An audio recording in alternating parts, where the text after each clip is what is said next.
guys standing. Thank you so much, sir. Bumani. The Kwame Nkrumah Memorial.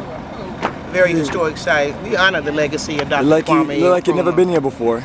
I have been here before, and when I came the first time, this particular environment had left an indelible impression upon me.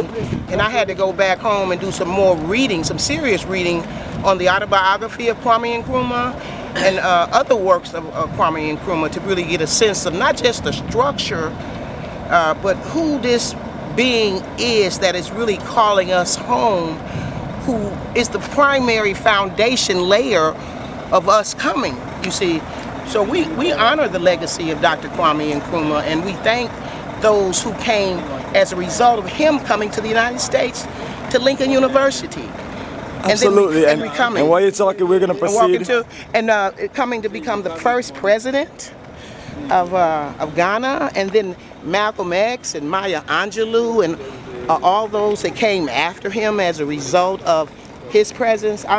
I'm glad that I'm still answering that call, and Bomani, that you're championing that through Africa for the Africans and bringing African Americans home so that we can really understand who Dr. Kwame Nkrumah is and how his legacy lives on through us. Oh, beautiful children. Yeah.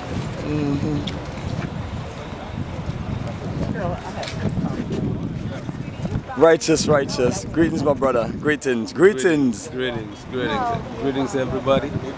We are at the Kwame Nkrumah Memorial Park in Ghana.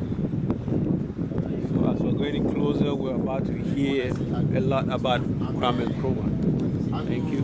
Amen.